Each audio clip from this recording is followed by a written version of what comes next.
gentlemen, we are back. It's the offseason, baby. After a disappointing end of the season, the Spurs, the vibes are back, man. The vibes are back. We're back in it. We're the champions for next year. We're already writing it in, and this is where it starts in the offseason. So this is Spurs versus Everybody, the show on YouTube. I'm Greg. This is my boy Marshall, Marshall Best 14 on X, Twitter, whatever you want to use. But we're here to talk Spurs offseason a little bit. We didn't get to really chop it up with the draft too much, except for the first pick. We kind of got into it, and then we kind of turned it off, not knowing that the Spurs were going to make a trade and, in fact, use all their picks, right?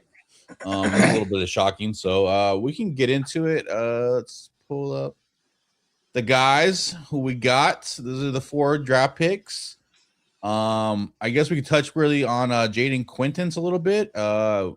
We kind of talked about on the draft code, but what were your initial thoughts with the pick, Marshall? Risky. It was risky. Talent is there. We just don't know how available he'll be due to that injury. And I honestly just wrote it off there. So all right, well, this is a risky draft, and that was about it. That's all I really had to go off of. Yeah. You've been talking about having an athletic big for a while, right? That's kind of the thing that you wanted back to Duren, which we'll talk about maybe in the NBA part of the show. But Duren's been one of the guys you were emulating. You wanted, I think you've talked about Robert Williams. Maybe we brought him up at some point. But at athletic big, and that's what Jaden Quinton's kind of represents, right? The Spurs took a gamble on him. It could be boom or bust, right? He can never pan out because of injury. Maybe he just, is a backup big his rest of his career. I don't know. It's boom or bust, man. There were other, like Alan Graves was one of the guys that were rumored to the Spurs. He got sniped at the Toronto Raptors pick right before us. Didn't really like the prospect. Didn't really want him. There wasn't really like a big, like, I need to have this guy at pick 20, after kind of like Yaxel Luxembourg went early. Your guy, what was his name? Morris Johnson. Yeah, they went 9 to the Dallas Mavericks. We thought he might possibly be a little lower, but then he shot the draft. So it's boom or bust. Even buddy that went to the Bulls from Texas. Oh, okay, yeah, you talked about that guy too. Yeah, Dylan Swain. Dear Swain. Dallin Swain or something like Dallin, something like that. Yeah. Apologize for mispronouncing his name. So we had talked about some names. I wasn't really enthused by this draft towards the end. But luckily, Jaden Quinton was the name that kind of dropped because of a knee concern. Do we feel like he's going to be redshirt this whole year? Like, I don't know. Do you expect to see him at all? No. Okay, yeah. I don't either. I really don't expect to see him. I expect him to be redshirted, get his health together, get his body ready for next season, and in essence, this will be a redshirt year, and he'll get burned next year. So I'll be very shocked if we see him later in the season, but anything's possible. But there's talks that I've been hearing a couple other Spurs podcasts and whatnot say they think that he'll potentially be back in maybe January, February. That's when he'll be clear to be able to do some more workouts and back to basketball activity. And then maybe March, April, getting ready for the playoffs, we may see him. I would probably say set him down for the year. Don't even risk it, especially if we're rolling. You don't want to mess up any chemistry, and he's not going to get enough time to really adjust for the year. So I'd potentially just sit him for the year. Yeah, maybe give him a couple games at the end of the season, but even that, just take care of your what you invested in him with the 20th pick and his potential, his rest of his career, right? And his potential as a player. Just get him healthy, get his knee ready to go, get his body into a really NBA shape, add some size and muscle to him. And then we'll see him next year as a redshirt rookie year. So that's our plan. That's what I would do. Marshall's, kind of echoes the same thing. We turned the draft off at this point. We're just like, all right, we're kind of out of it. We're tired. Spurs finally picked. We don't pick. The second round was in the next day. So we're like, we'll shut it down. The Spurs, typically don't, we just in our mind never thought about the Spurs possibly trading up and getting another first round pick. But that's what they did. They tried it. They traded with Dallas to get the 26th pick. I think they traded the 35th pick and 2 first rounders, 2 second rounders, future second rounders.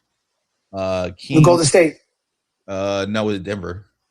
I mean, I'm sorry, with Denver. I don't know why I said Golden State. With Denver. Sorry. Yeah, with Denver. So they traded with Denver a 26th pick required, and they got Terrace Reed Jr. from UConn, another UConn product. What were your thoughts about this when we woke up to this news? Well, I had actually or went to bed. Somebody had messaged me. Okay. Well, somebody had messaged me before because I was I think I had a game or something like that. And when I saw it, I was just like, what? I was like, no way. Yeah. Okay. I was like, now my grade of the draft is actually a lot different because Terrace Reed Jr. was never on my list. Not because he's not good, it's because I didn't think the Spurs would have a chance to get him. I thought he was going to be gone to some other team. And then the fact that the Spurs got this guy, I said, now you got a dog. Now forget Duren. Now you got the guy that you're going to need to pair with Wemby. This is the guy. Okay, so you're super high. So you're super high. Okay. Absolutely. I've said it from the past. If Charles Bassey were just a little bit taller and had a little bit more skill, he'd be Terrace Reed Jr. This is absolutely the guy. He's going to do the dirty work. He's going to get boards. He's not looking to be a superstar, and he's willing to help out and be an enforcer for Wemby. That's exactly what the Spurs need, man.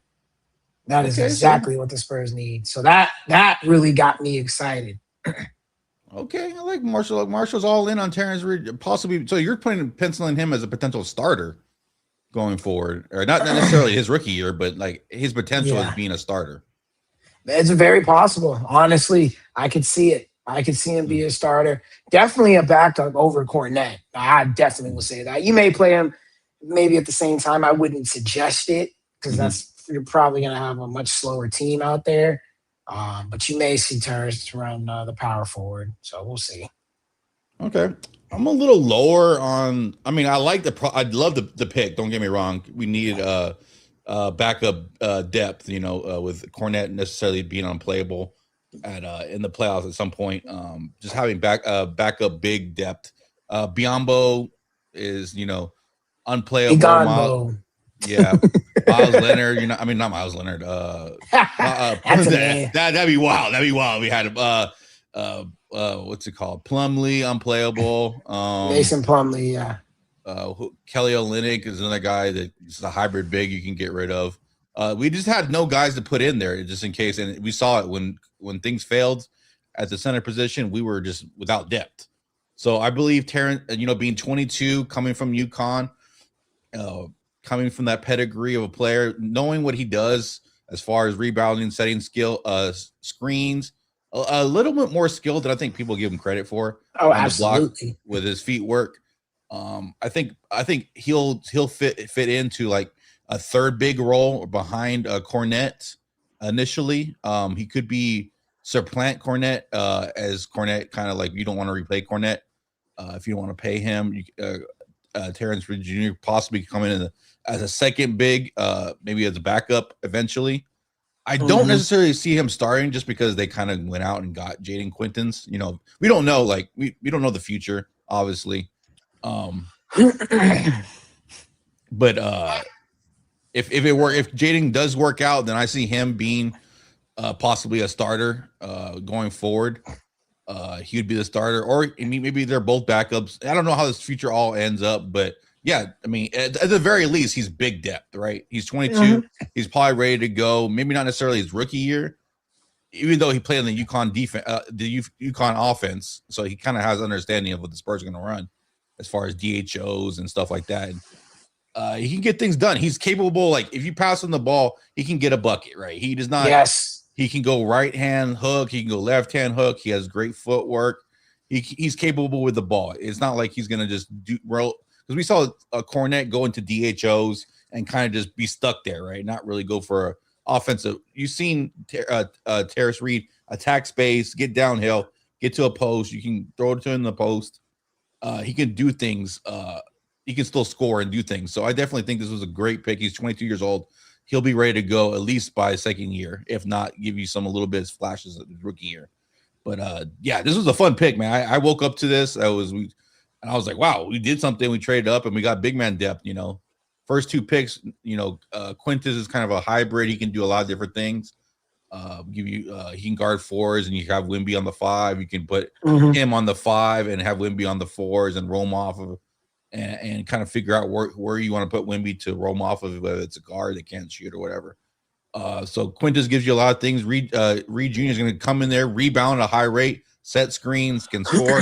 So I like the pick, man. I like the pick, the pedigree, the UConn. Everything's good about that pick. So yeah, I think he has a chance to start, especially if the Spurs don't go and get any type of power forward this year, because I think Quaintance is going to be. Quaintance going to take a little bit of time, not because he's not good and not because he didn't have the talent, but because he's got to work back from that injury. He's got to really ramp up and have an off season to not just work back to where he was, but to surpass that.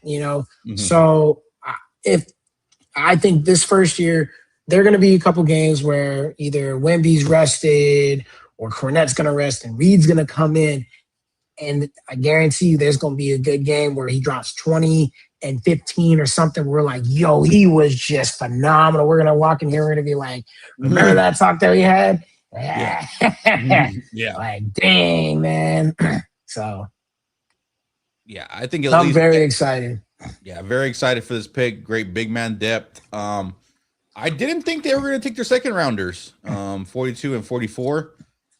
They took Jacoby Gillespie at 22. 42, my bad. 42, and then Brown, Malik Brown. Is it Malik Brown? Malik Brown, right? Yeah, Malik Brown. Malik Brown at 44. And what do you think of these two picks?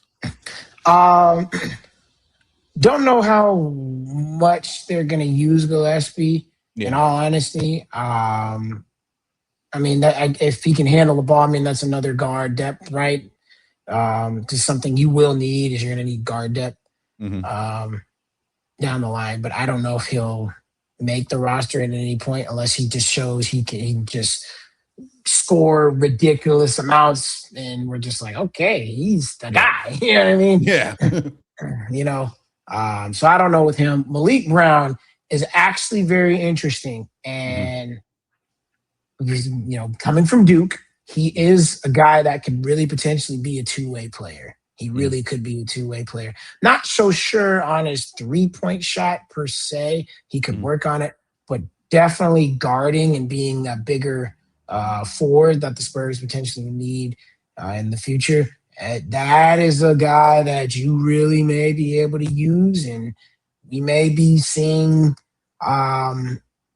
some of these young guys now get shipped out. It could be an indication if he gets out and gets his opportunity and Carter's not on his game, Carter could be out of here. It's the opportunity if, Champagne re-sign him, but, if Malik Brown comes out, it could be some change. If Quaintance, for whatever reason, doesn't work out, does Malik Brown, slide in? I don't know, but I think he could actually be a pretty good NBA player. Mm-hmm. Yeah, it was interesting. From 26 on, they're all 22-year-olds or 23. I think Malik Brown's going to be 23 coming up. So they're all older prospects. This draft has a lot of bust potential as being very bad. And just because Gillespie's 5'11", 6-footish, maybe 6'1" if you push it and shoot. Yeah. He's a really undersized guard. He's a scorer. He can shoot. He didn't have the greatest season at Tennessee shooting-wise, but he got up about 8 threes a game. He's not afraid to get him up. I think he shot way better. What was he before this? Was it Belmont? And then he went to, I think it was Maryland. I think he shot way better in Maryland, close to 40%. So he has potential to shoot really well. The finishing numbers are a little bit concerning because he's a smaller guard. We'll figure out how that translates. He's a steal merchant. He doesn't necessarily be a great defender, but he's a willing defender and he's active as far as steal wise. But you're still concerned about smaller guards in the NBA, and it's a little shocking the Spurs actually went with a smaller guard, to be honest with you. Yeah, I was kind of surprised with that too. But there's a spot possibly open with Jordan McLaughlin possibly going, so you might need another guard to fill that spot just for the regular season and get some to give you some off ball shooting from the point guard position, or for the guard position. He's not really typical point guard. He can handle the ball, run pick and rolls, but is more of an off ball shooter. You would put next to like a jumbo, facilitator, or just have him kind of spot up and shoot. Not necessarily run the offense through him. But we have big guards, so it'd be interesting to see what he does. He should be a fan favorite in the summer league, just because summer league's really good. He's 22. It's guard heavy. He's going to get buckets. It's going to be fun watching him. I don't know what's going to happen with him long term, but it was an interesting pick for the Spurs. Malik Brown, arguably one of the best defenders in the draft. Great hands.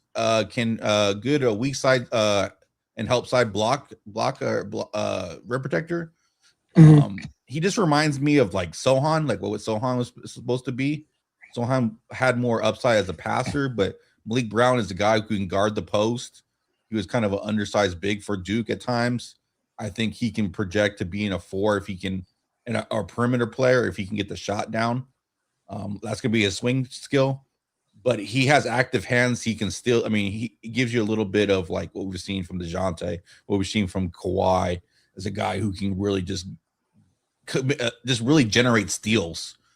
And there's a common thread between Gillespie and Brown is their ability to generate steals. Even Quinton's to say, a little bit. Yeah, it does. So they want to turn over the ball, and Malik Brown has great hands. So he's one of those versatile defenders, and the Spurs took a look at him and see if they can fix his shot. If they can do the whole, I don't want to say Kawhi thing, but like the whole like DeJounte thing. Like, can we fix his offensive package? Can we fix the shot? Because if so, we have a great defender, versatile defender that we can play at the 5. We can play at the 4. We can play possibly at the 3. He can guard multiple positions. He can switch. He'll be fine in those things. So it's a shot in the dark on a great defender. Older. It's interesting though. He is older, so it's not like you can sell it as high potential. He's has so much upside. He's only 18. We can figure it out. He's got to figure it out pretty quickly here. He'll be fun in summer league. I think he'll generate a lot of steals. He'll be a fan favorite. He's a high motor.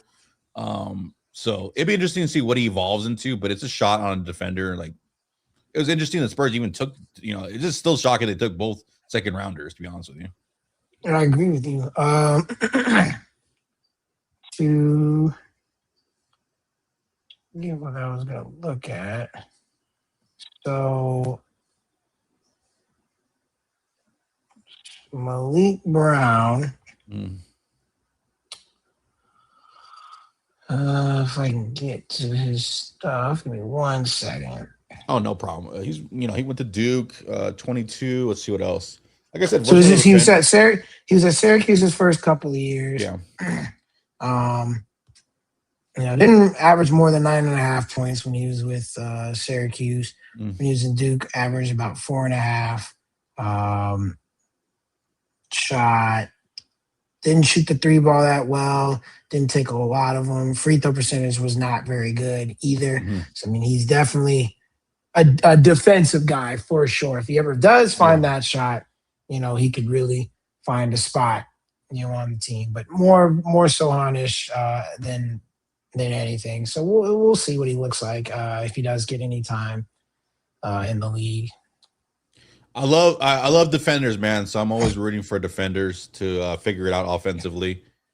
If not nothing else, be in the dunker spot, be able to, do a little something, figure out a way to get him on the court. So it should be fun to see what he's got in summer league and what if he makes a team or what happens to him long term. So that is our draft class for 2026, man. Overall, what is your grade for the draft class? Now you just see all 4 picks.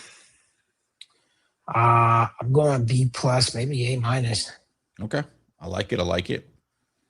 I'll go man, it's so hard with Quintons, man, like this. I'll give it a B. I like the swing on Quintons. You know, I rather swing high on something than kind of go for like a dud prospect. You know, just kind of fit prospect or whatever. Go for the swing on the fences. You had a chance. He swung on it. You did a great job of moving up 26 to get Reed. So even if Quintons never becomes anything, or God forbid something, that the injuries just bug him and plague him, or he's not able to get off the ground, you still got a rotational big and Reed Jr. So that's a good pickup. He's ready to go. He's of age. And then Gillespie pick, I not necessarily love it. That's kind of his head scratcher for me. And Brown's just a shot on a defender, so I don't mind that at 44. I think he's statistically one of the best, if not the best, perimeter defenders in the draft, according to BPM or one of those stats they use. So, if you can figure out his offense, he'll be a great asset to have as a switchable defender that could help you off the bench or help you in spot minutes. So, overall, B. So, yeah, but he definitely can go left really bad. Yeah, if it had just been Quintons, I probably would have said B-. Yeah, because it's just very risky. Yeah, if it would have been Quintons, Brown, Gillespie, you're a little nervous. You're a little nervous at that point. You're like, I don't know. These all could be very bad picks. But if Quintons works out, Reed Jr., obviously feel pretty well about Reed Jr. Potential fit and him working out. Then you have a serious, because the swing skill for the Spurs are Quintons and Carter Bryant. Because in essence, you have Carter Bryant at the three. You have Wemby at a 4-5. You have Wemby at the 4-5. You have Quintons, guarding 4 or 5s, whatever helps out Wemby to roam off of people. That's one, if not the best defense in the league, and maybe historically was Castle in the mix too. That is potentially one of the best defenses historically, also. And Harper. Yeah, and Harper long term. So, or you could throw in Vassell even. He's not going to hurt the defense at all. So, yeah, he's improved himself there on that end. So, you're looking at a generational defense if Carter Bryant and Jaden Quintons pan out into what we hope they can be. And then obviously you have the generational defender in Limby. So. So, yeah, that is a big swing on defense for the Spurs, and I'm all for it. So, shout out to draft class of 2026. My bad. Good. So, no, I agree. Excuse me. Good. Yeah, this came out better than I could have hoped. I love surprises, obviously. And you know how big of a Duran guy I was. Which we'll talk about, but Reed honestly checks those boxes, man. Okay. You restored faith with the Reed Jr. pick. That's the summary of that. The Reed Jr. pick really brought everything full circle. Yep. So I'll give Brian Wright some props. He did good. Good. All right. Well, that's the draft class. I guess we can move on to the next subject, which is Julian Champagne's birthday was here today. So, that's right. Happy birthday, Julian, first of all. And then we found the news that he's extended. He got 3 years, $45 million. So about 15 per. What'd you think about the extension? Are you happy he's back? Just thoughts on Julian Champagne overall. I guess you got to pay him now. Otherwise, it might get a little bit more expensive down the road. So, I get it. I'm happy, Part of me thought he might actually be on his way out potentially, based on whatever the Spurs are going to do. But no, I'm happy he got extended. And honestly, could have potentially asked for more too, but he kind of did more of a team-friendly deal, so I ain't mad at it. Yeah, definitely. Great developmental story, great piece the Spurs were able to pick up from the Sixers. He dropped the ball with him. Per usual. Shout out to the Sixers. We got Champagne in. He developed, man, into a versatile two-way player. They can shoot the ball. I'm still working on more things on his offensive game, but if he's just a two-way player, obviously we're devoid of shooting, so we can't lose him. Only other shooter really reliable is Devin Vassell. So it was definitely good thing that they were able to pick him up, and then a team friendly deal. I also think they're gonna what's it called? They're gonna front load it so that way they can get the money off his books earlier, and so they have more money to sign everybody else. Let's see. We got a quick. We are the most boring, predictable team in the whole league. Why the heck would we resign HB when he gives us nothing? A lot of yeah, we'll talk about HB for sure. But yeah, we've been known to be very predictable, very boring. Run it back, team run it back, team make minor adjustments, no big splashes. Kind of Spurs MO for a long time. So wouldn't be surprised if this offseason was part of the course, especially since they went to the finals. They have something to say, like, oh, okay, well, went to the finals. Our young guys will develop more, and we'll make one little splash, and then we'll call it an offseason. But yeah, that's a big criticism, especially if they don't upgrade the 4 position. In essence, do you feel like the Spurs have the balls to run Champagne at the 4 this season, and they will make no upgrades? Yeah. Okay. Kind of do. I think that I'm hoping they make a trade for a couple guys that we'll talk about, but I just have a feeling that, especially with the signing that we were going to talk about, they will not be. Yeah. They'll be missing guys. Yeah, definitely. Yeah, I feel like they're gonna. I think they might actually start Champagne at the 4. I have a feeling that maybe they don't make a move if they don't get a guy. They'll more happily start Champagne at the 4. They have 2 floor spacers and Devin Vassell and Champagne next to 2 guards that possibly can't shoot. Gives Wemby a little bit of hope, and they'll play small. That would be interesting, but kind of wanted them to upgrade and put Jillian on the bench. But if he starts, it is what it is. So a lot of people will be upset that we didn't make any moves for the 4. There's rumors about who we're going to possibly end the rumors for, but if he comes off the bench, cool too. So, but shout out to Julian Champagne for his development and his ability and his team friendly deal and the way they're going to restructure and everything. I think everything worked out for all parties because he got his money, he got it on his birthday, he developed in our system. He's happy here. So, and he obviously went to the finals, so he expects more winning to come. So, yeah, we'll get knocked off the first year next year. That's if we make the postseason because the rest improved. No, they didn't. The heck are you talking about? I think the West did improve. I mean, there will be some. Answer my question. Who the hell improved enough to take out the Spurs right now? I know there's a lot of stuff going down, but who really improved?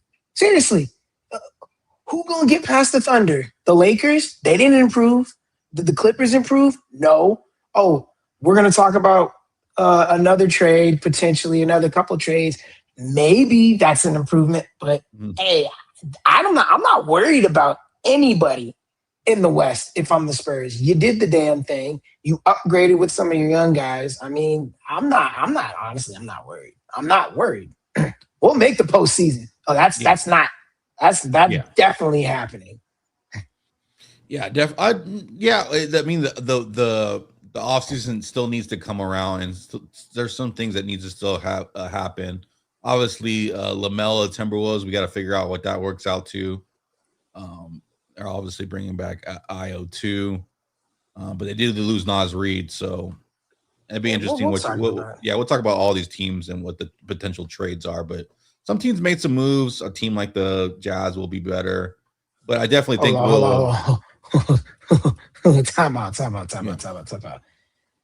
Okay, Utah, let me address.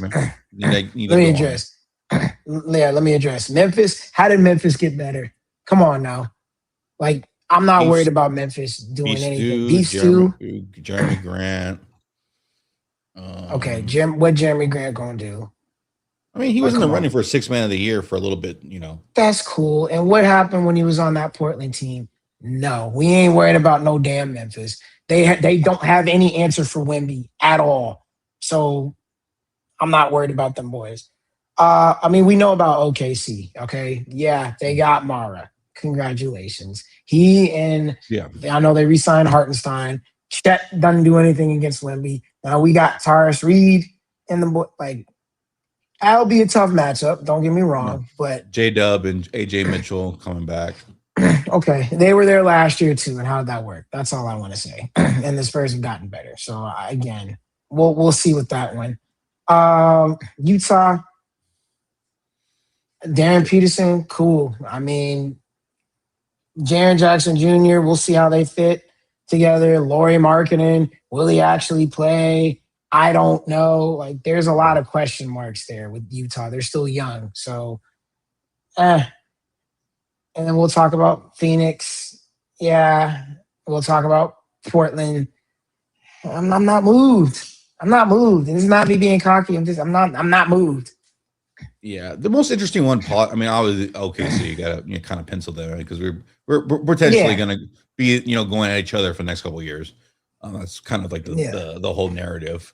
I think Memphis still needs a jaw replacement.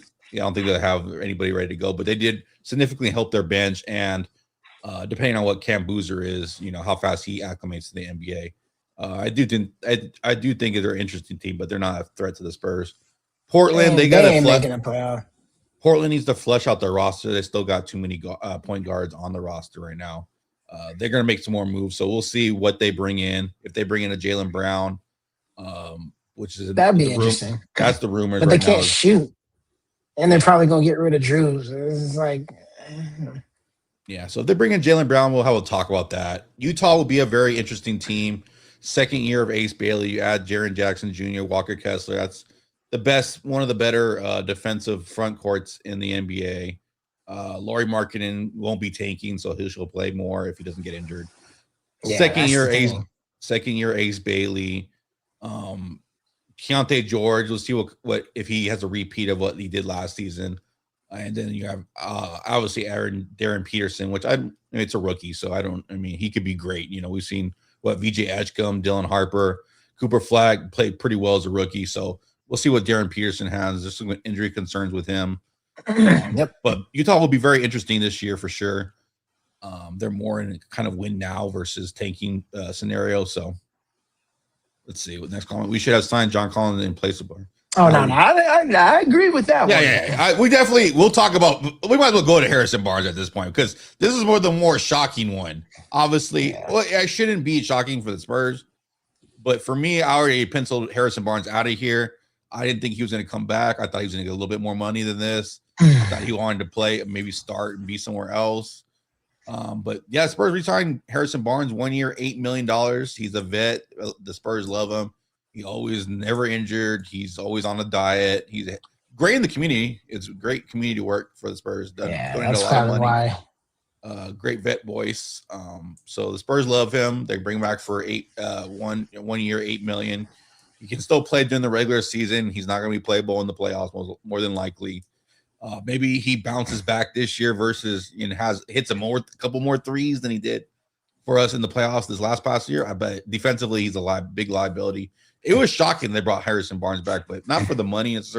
What do you think about the Harrison Barnes resign? Hate it. I don't like it. I mean, I get to the point where you're like, okay, you need a veteran voice. He's the vet voice in the locker room. I guess. But I just that doesn't move me. Yeah, it doesn't. Something I didn't want to happen, and it did. So, I mean, to me that just says we don't trust Carter Bryant to be ready next year. So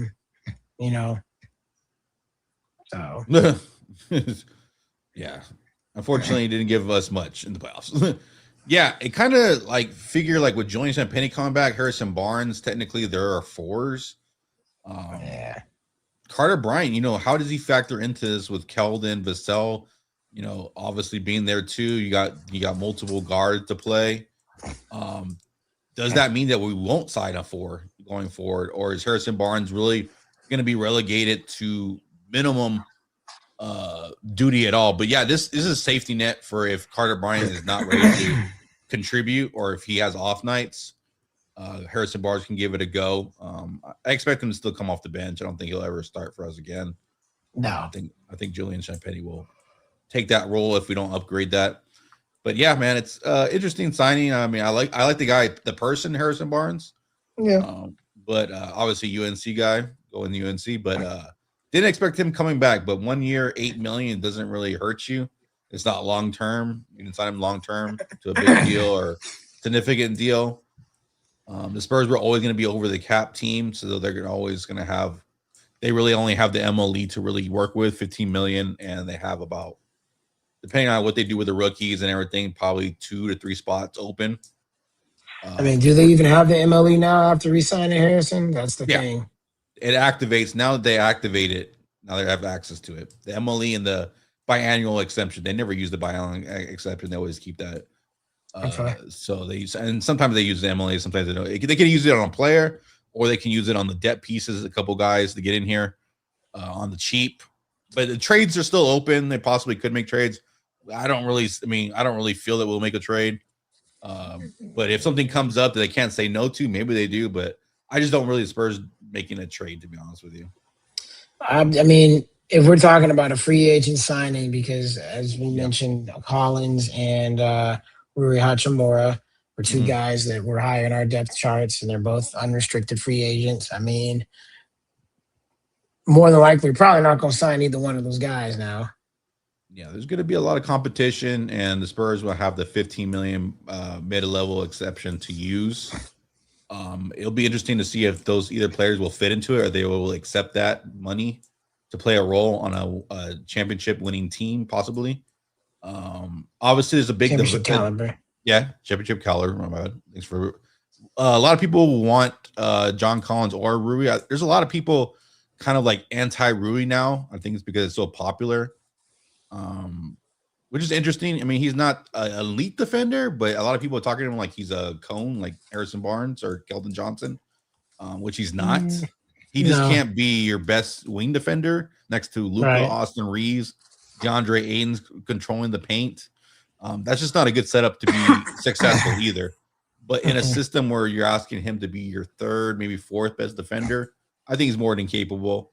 People are mad because he only catches they think he's only a catch and shoot shooter. No, he has a mid-range game. He can give you a little bit more, and people were like, well, we don't really need those things. Well, we only scored like 90 points in the finals. We didn't have that much offense. We definitely didn't have that much floor spacing because everybody decided not to shoot well. So I don't want people griping on Rui Hachimura like all of a sudden now there's so much hate towards him. John Collins obviously is a fan favorite. He's been for a couple of years now. Marshall's big high in him. I don't mind him at all if they bring him in. He's a high flyer. Wemby wants to throw a lob. You can obviously see it. And last season, I believe he shot 40% from the 3 on catch and shoot. So he can actually knock down those shots. Yeah. So he fits pretty damn well on the team. To me, better than Rui. Yeah, I'm more Rui over John Collins, but I'm not mad if they bring in John Collins. I understand. He can run. He can be the center in the starting lineup. He can run small ball 5. He can spread the floor. He can do different things, versatile things in the offensive, and they can use him different ways. So I wouldn't mind him at all. I like almost like a souped up Brandon Clark, RIP. Brandon Clark. RIP. But so I wouldn't mind him. We'll see. Those are 2 big names. A lot of people are throwing out Dean Wade. The statistics show him that he's a great defender. He's not that great of a defender like this statistics say. He should not be a starter. As a bench piece, I would say if you didn't bring back Harrison Barnes, you could possibly have brought him back. Brought Dean Wade in, but I'm just not really sold on Dean Wade being enough of an offensive piece to really be a game mover. Mm-hmm. He's an analytic darling. A lot of people didn't watch a lot of Cavs games, so they just look at the analytics. Right. I've seen a lot of people look at Kendrick Williams. I just don't think he's a needle mover or should be on the Spurs radar at all. From OKC, Kenny Hustle. Fine, maybe fringe NBA player. I don't want him on the team at all. I don't want the Spurs to look at him, even if he's dirt cheap. He takes HEB buddy bucks to come here. I don't want any part of Kendrick Williams. How do you feel about Kenny Hustle? Nah. No, we can definitely. I don't know. John Collins might be priced out just because of the competition of who's going to get him. but it has nothing to do with Harrison Barnes. We used the bird rights to go over the cap, so it didn't affect our cap situation. Regardless if we signed Harrison Barnes or not, we would have still had to use the MLE at that point. It didn't affect the cap for it whatsoever. And it's not me just saying that. I've listened to a bunch of Spurs podcasts, read a bunch of Spurs material. It was going to be the same situation. So, but yeah, John Collins, we talked about that. What other names have you seen? I mean, we have some big rumors that I never believed, but it was interesting to hear Kawhi coming back. Did you even believe that for a second? No. Yeah. Not at all. So it was fun to think about. Obviously, it was fun to think about because of the player Kawhi is, but I'm not paying Kawhi a max or another contract at 35 years old. no. Obviously, I don't think the organization really appreciates what he did, even though Pop has a great relationship with him. Still, I don't think they would ever bring him back. And I always thought it was like a leverage play to get either a big contract from the Clippers or somewhere other. Obviously, there's Toronto in the mix, but even that's kind of fizzled down a little bit. We'll talk about that. So Kawhi's out of trying to get a max or close to the max at 35 with those bad genetic knees. It's just not going to happen here. It's not going to happen in San Antonio. So, what other rumors have you heard about the Spurs? I'm trying to think. Are free agents attached to the Spurs? We talked about Jaylen Brown. We don't think that. Oh, Aaron Gordon. The Denver Nuggets are looking to upgrade, possibly get Jaylen Brown. They're willing to listen to offers on everybody: Jamal Murray, Cam Johnson, Aaron Gordon, because they're going to pay Peyton Watson apparently. So Aaron Gordon might be the guy out. Aaron Gordon was at the Louis Vuitton overseas with Wemby. He's with Devin Vassell. They were chopping it up. So there's been speculation that the Spurs might get involved for Aaron Gordon in a kind of 3-team, maybe 4-team, which is very hard to do, but they might be they might be able to just snag Aaron Gordon and give some picks or something to the team that needs it or whatever. How you feel about Aaron Gordon on the Spurs? I mean, if he's healthy, he's phenomenal. Yeah. But that's the question is he going to be healthy? That is my only concern with Aaron Gordon. I have no other gripes with him rather than is he going to be healthy because of that quad and leg injury that he's been dealing with. Yeah, I definitely agree. He's obviously played with Jokic. He played in the dunker spot. You kind of want Sohan. You kind of wanted Sohan to be that. You kind of want Carter Bryant to be that athletic, high-flying 3-4 multi-positional defender that Aaron Gordon is. So why not get him? He's ready to go. I don't want to bet on Carter Bryant being ready to go. So if they can get him, I don't mind it at all. That'd be a great fit for the Spurs. Yeah. I don't know how possible it is, but it'd be interesting. Let's see. The front office, of course, was really banking on some of our players taking a major league. Oh yeah, they're definitely all in on development. We've seen this for many years. Regardless if it's crazy or whatever, they're definitely all in on their ability to develop players, which has been kind of their weak spot. But they've upgraded their coaching staff and stuff like that, and they feel confident that they're able to develop again. The proof will be in the pudding. But yeah, you figure Dylan Harper is going to take another leap. Possibly Steph Castle may take the star leap in year 3. That's usually when players take the star leap year 3, year 4. De'Aaron Fox won't be as terrible. I mean, he was good he was decent during the regular season for sure. You won't expect him to be as bad. Wemby will get better, obviously.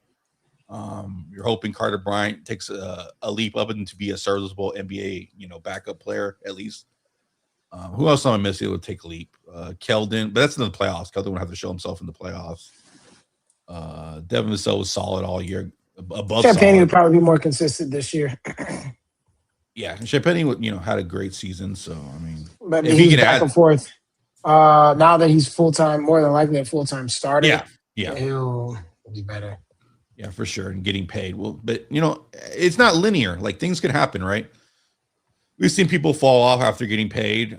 We've seen people not take leaps. So, but the Spurs definitely believe in their players, and they pay who they believe in, and they operate as though they believe totally in their players. So I wouldn't be shocked if they're banking on all these guys taking leaps and saying we don't really need as much as people think we do, or we don't need anything at all. So, I think we probably will. yeah, that's going to be a big thing too. Is like, how does this whole thing, with Harper work out? You're going to have to give Harper some minutes. Who takes a dip in their minutes? What happens? In that situation. Do they even think about starting him with 3 guards? I don't see that happening just because of floor spacing. Obviously can't take Castle or Fox out of the lineup. So do they have the balls to put Harper on the bench again and just super load his minutes? That's something. I mean, Ryan Rice talked about. That's a Mitch problem, and Mitch has to figure that out. And Dylan Harper has to. I mean, he kind of proved himself already, but has to continue, developing and prove himself. Or do the Spurs trade Vassell? They definitely aren't trading Vassell. Probably not. Just because he's one of our best. I mean, he is the best 3-point shooter other than Champagnie. Yeah, but I mean, if Keldon, you can somehow get off of Keldon, they're not going to trade Keldon. I know, but those are the 2 guys. That's the guy. That Keldon should definitely be gone. My opinion, but he won't be. We all know that. Yeah. They brought back brought back Barnes for catch and shooting, which he's good during the regular season. He'll be all right during the regular season, unless he takes another dip, even lower. So, we'll see, man. We'll see about all of that. What else? Let me see what else happened in the offseason. Harrison Ingram and David Jones Garcia got tenant offers, so they're restricted free agents for the Spurs. So the Spurs can retain them or match any offer if anything happens, or they can just bring them back on minimums. Or I don't know if they're 2-way eligible anymore. I would have to check into that if they can go back on the 2-ways. Maybe that happens. Are you all in on all these and the Spurs keeping these prospects, or would you have liked them to release them and maybe bring in somebody else? Harrison Ingram to me I don't ever see him being on this roster. David Jones Garcia is interesting. We got to see how he comes back from injury, because there's a point where you could potentially have seen him like with his scoring ability. Defense is okay-ish, but took a dip. So I don't know. Yeah, I agree with you. I mean, Harrison Ingram has shown some bigger things in the G League, but it's a G League. I mean, we've seen people put monster stats all the time in the G League. I think he's averaging like 16 and 12 or 16 and 10. I don't think he'll ever crack a rotation. I don't think he'll ever. It'd be fun. It'd be great if he did, but I don't ever see that. So I would have taken another chance on another player. David Jones Garcia shows offensive scoring chops. He's fun. I wish they would give him more of a go. Let him run free and see if he could, like, maybe that Jordan McLaughlin role, and see if he can carve out an NBA role, because I don't think there's much you can do in the G League going forward. So I rather see that. He's probably the one of the 2 I'll probably give it more a chance on. But yeah, I mean, it's cool. Very possible. He just got to come back healthy, Yeah. But the Spurs look interested in keeping them, so they believe in their development, or believe they can bring something to the team eventually. So they're in our development program, and we'll see with that. We got a comment: take Vassell and Champagnie out and replace Harper and Big. So you're taking 2 of our best 3-point shooters to replace them with Harper, who's not a great 3-point shooter, and a non-shooting big. And you have question marks about Wemby's shot. That's going to be tough floor spacing. I mean, the teams are just going to pack the floor and dare the Spurs to shoot at that point. I think you have to have Champagnie. Yeah, you definitely have to have Champagnie and Vassell in to make up, to give Fox space, to give Wemby space, and to give Castle space to operate. Otherwise, you're going to be in deep trouble. Yep. So that's a tough lineup to put together. Now, if Quintens becomes a player, if Carter becomes at 3 and D 3-4, Wemby moves to the 4, and then you figure out the backcourt, then that's possible. Right, the shooting will be enough. Wemby will be evolved, and we'll see. Should have brought Barnes back as a coach. Yeah, I would have liked to see that assistant coach. I don't think he's ready for that role yet. I mean, a couple years, maybe 2-3. He should be about ready to go if he wants to come back and be a coach in the NBA, or if he just wants to retire and go into the sunset, enjoy his life. that will be his choice. But yeah, we're not definitely all in on the Barnes signing, but we understand it, and it is what it is.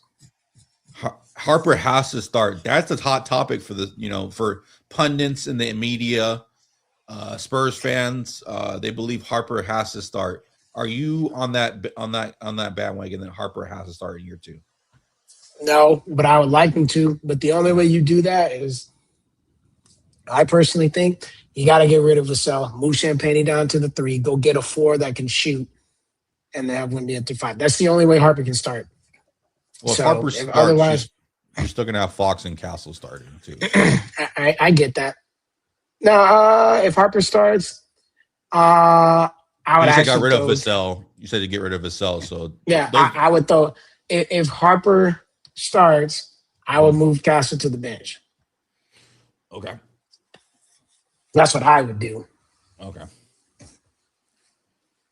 And now I have 2 shooters on the bench. Now I have 2 shooters like you should. And Castle's going to the bench. Because now you have a bigger wing with Champagne, and then you would have whatever your 4 is going to be, but that's not going to happen. So now the Vassell is here. If you do bring Harper in, that means who the hell are you moving to the bench? Vassell? I mean, that's just going to be a more crowded backcourt.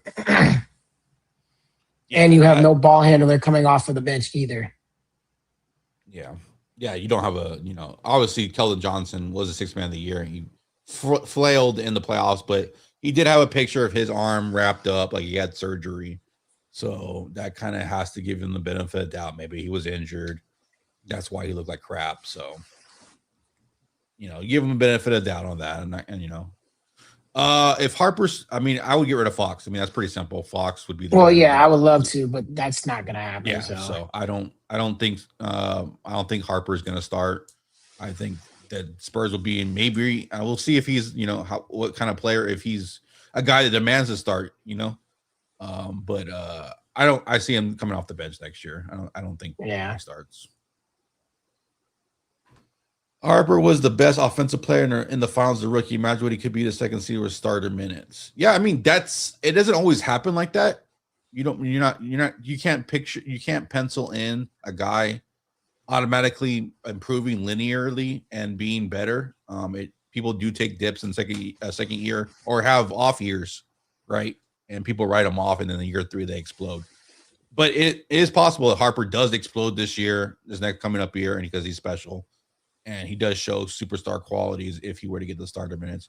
I just don't think the Spurs are going to do it, to be honest with you. No. And I don't want to go 3 guards with Fox, Harper, and Castle. I don't want that lineup at all. So I don't think Harper starts, unfortunately. In a perfect world, Fox isn't here. You have you use that money to get a better 4. You move Harper and Castle to the starting lineup. You find a 3. Carter Bryant would be ready to go at the 3. Then you have a better overall lineup, or you have a big, you have a center, and you figure out the 3 position at that point.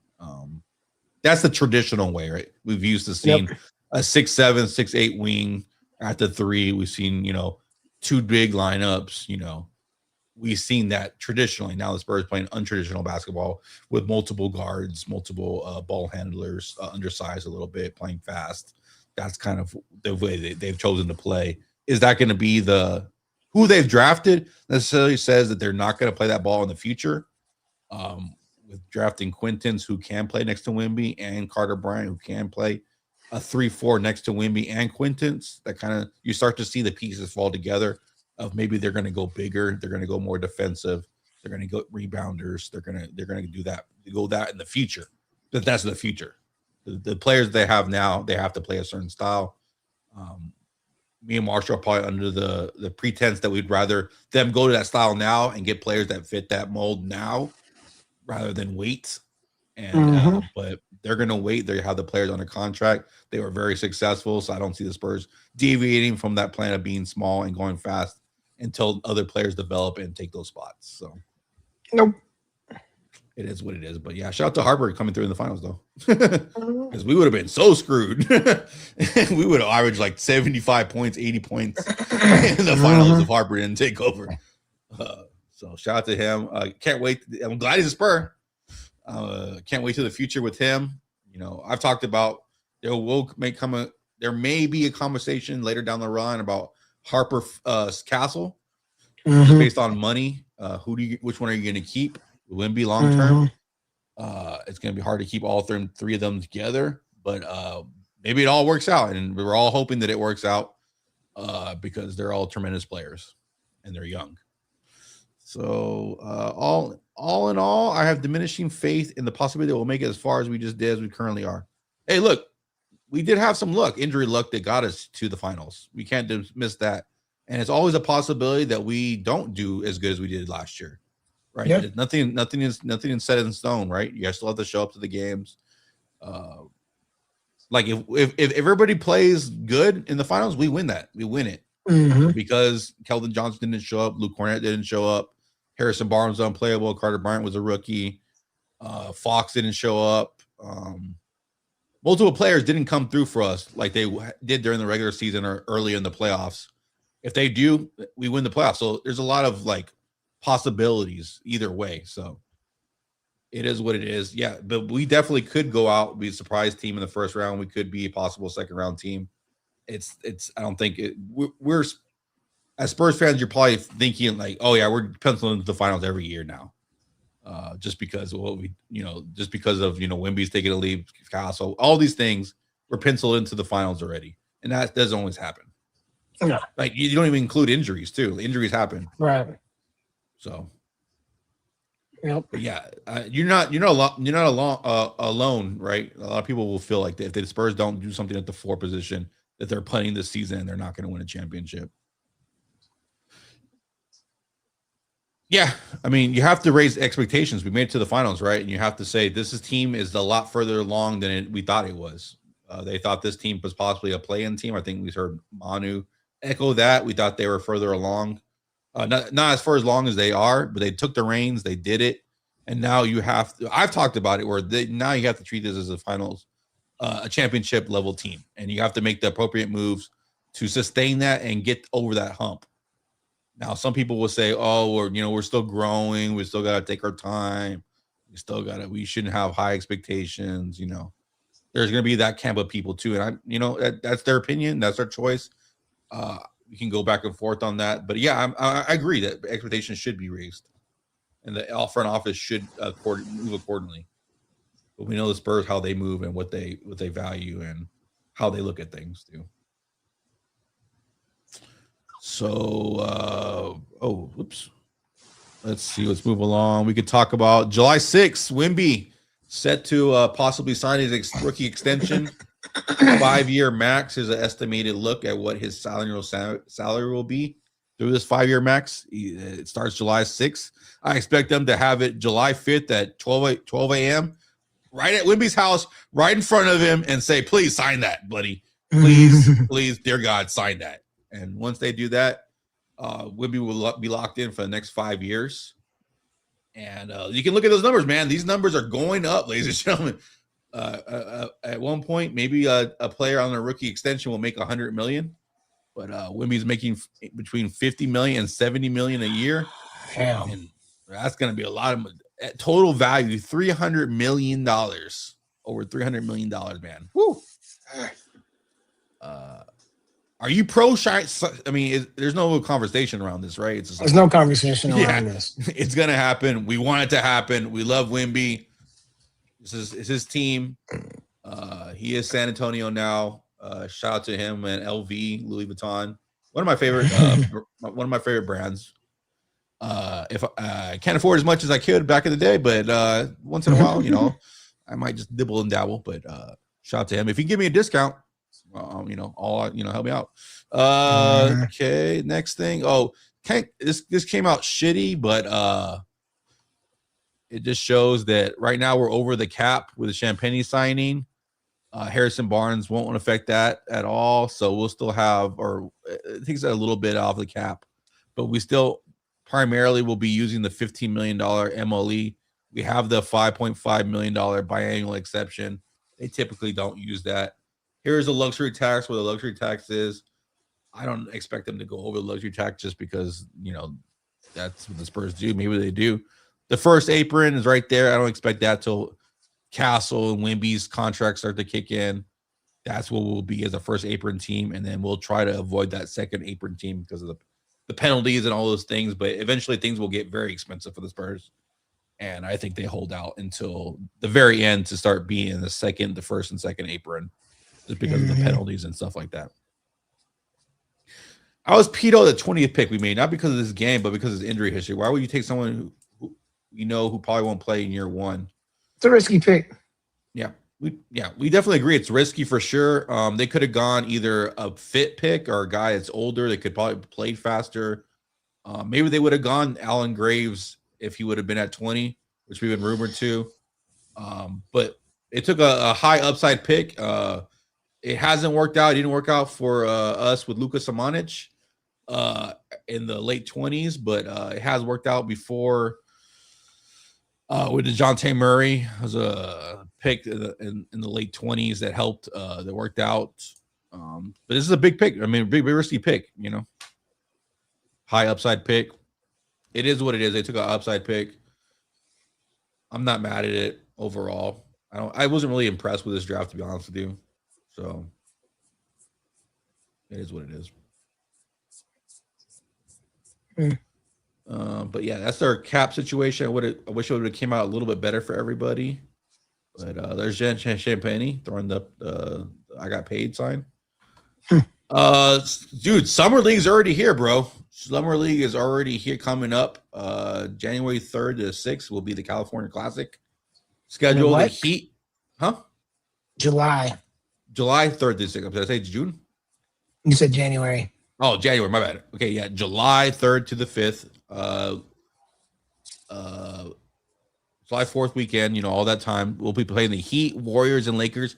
I will be having I'll try to stream. If it's Friday, Saturday, Monday, I will be able to stream probably 2 of the 3.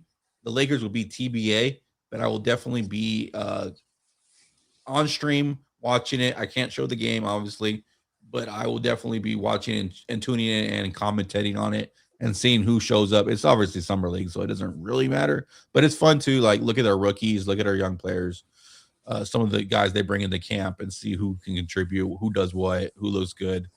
Out of these games, who are you really looking for? Heat, Warriors, Lakers? Are you looking to see anybody rookie-wise on those teams? Or from the Spurs, are you looking to see anything from, who plays well? Well, I am interested in seeing the 7'5" guy that they signed. What is he? He's Asian. I forget. He's Chinese, Japanese. Mm-hmm. We just got him invited him to camp. Okay. Also, I don't know his name either.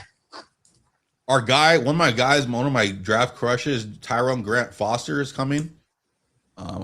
He had a little bit of Amen All-Star Thompson to me as far as athleticism, defensive ability, ball handling ability.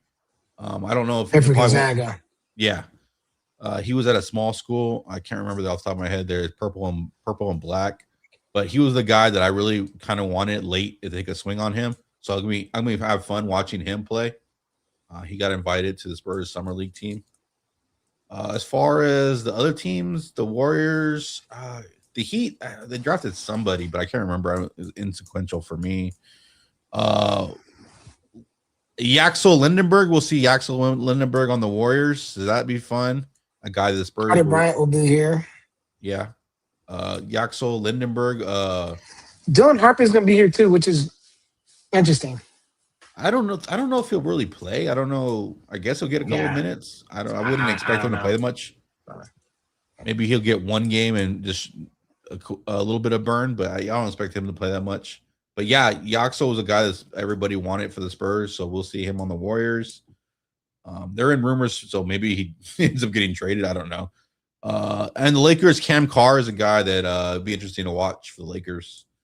But yeah, let's see. We got a comment here. Let's see. Quintus was the guy I was hoping we wouldn't pick, being that he was mocked to us. Morris, Senek, and Zuby were my picks. Morris was definitely my Yeah. pick, and Yeah. he went way earlier than I think anybody honestly thought. Unfortunately, so it is what it is. I don't like Cynic. Well, I was on stream saying don't get Cynic or Graves because Cynic, I just don't believe he's way too raw. I don't believe in the Spurs' ability to develop, super raw players like that. I'm sorry, this is wrong. So I wasn't on him. And Zuby is a good pick. So I wouldn't mind Zuby. So 2 out of 3 for us on that pick. Marshall, did you want other than Morez? Did you want Cynic or Zuby? I didn't really want Cynic. Zuby, maybe in the second round, but yeah, about it. But yeah, we feel your pain, man. We feel your pain. A lot of people, Spurs fans are going to hype up any pick we make, right? We've hyped up a lot of prospects that have failed. So this could, unfortunately, I hope it's not because of injuries. I always want to see a kid get his fair shot at chasing his dream, fully healthy. And so I want him to see it fully healthy. But yeah, it's a risky pick, man. It's a really risky pick. But if it pays off, we have a generational defense. So I think this guy that I'm talking about, I'm trying to find the guy I was looking for. Or he's a Robert Williams type that he just plays. He's a second unit. We have to, watch his minutes. We have to watch to make sure he doesn't hurt his knee or anything going forward. And that's what maybe his career ends up being. Kevin Looney is another guy that possibly he could emulate his career. But yeah, athletic bigs are definitely guys that you have to watch out with injuries. And so the fact that he already has these injuries is concerning for sure. This is gonna make me mad, man, because I can't find this guy. He's like 7'5", dude. Yeah, I just saw the St. Mary's Center. I didn't see any news on the 7'5" guy you're talking about. But I haven't been tapped in as much as I should be, probably. Yeah. Let me see.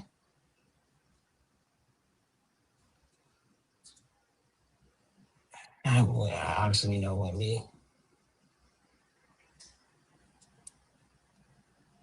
Let's see the comments.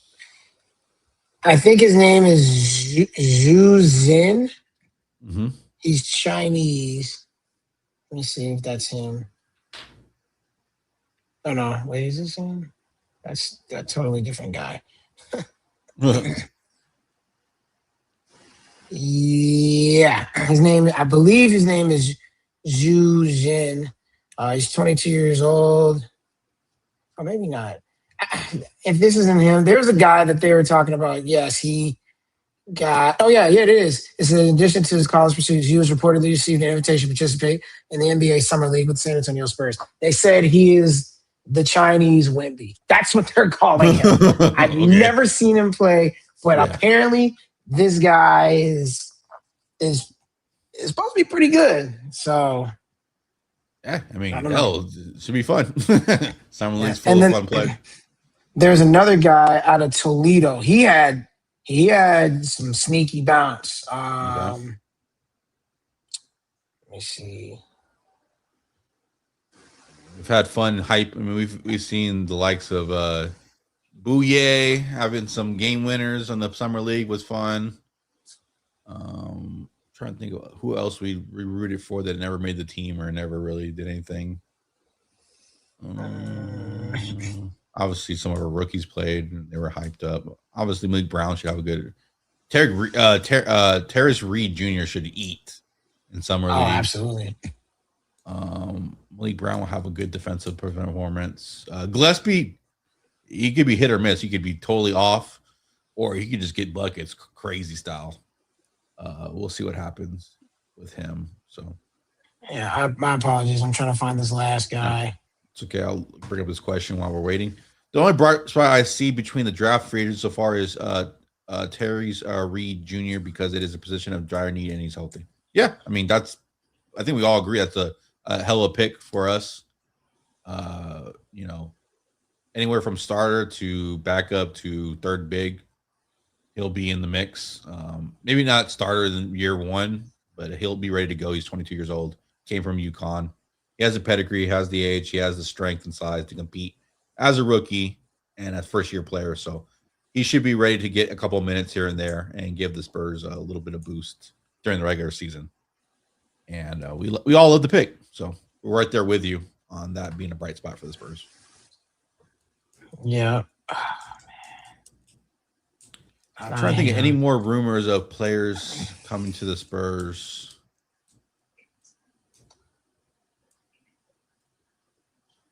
I don't know. I don't think so. I mean, we talked about Kawhi. Yeah. Oh, Keon Ellis. There was a Keon Ellis mention. Oh, no. I like him as a point attack defender. He was unplayable on the Cavs. I don't know if that was a Cavs situation or not. He got obviously was underused in the Kings because they had Levine and they had to play certain lineups because of money. But he's a good POA defender. I don't think we'll absorb another guard, to be honest with you. Oh, there was a little bit about what's his face? LeBron potentially coming here. Oh yeah, LeBron. I think people were hyping up that LeBron should come here and he would fit perfectly, which I can't deny. He would fit amazing. If I would feel more comfortable if Carter Bryant was ready to go and more like an OG role next to LeBron to protect him defensively. But yeah, passing wise, everything. I mean, he would just eat. But and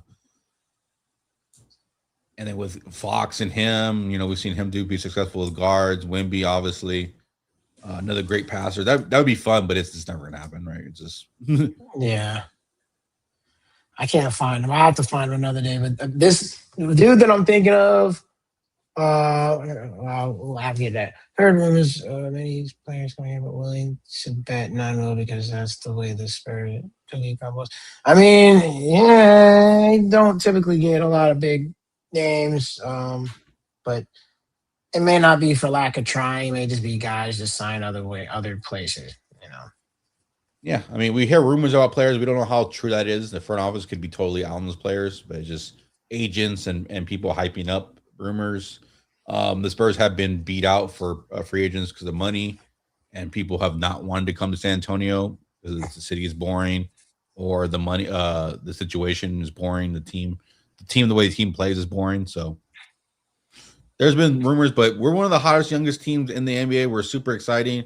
We're super getting hyped up by the media. We have Wemby, so maybe things will be different this go around. But yeah, the Spurs. But the way they're shaping up, it looks like the Spurs may just run it back. Maybe just make a little bit of splash, but nothing major. Yeah. So pretty boring off season. But you were the finals team, that take that into account too.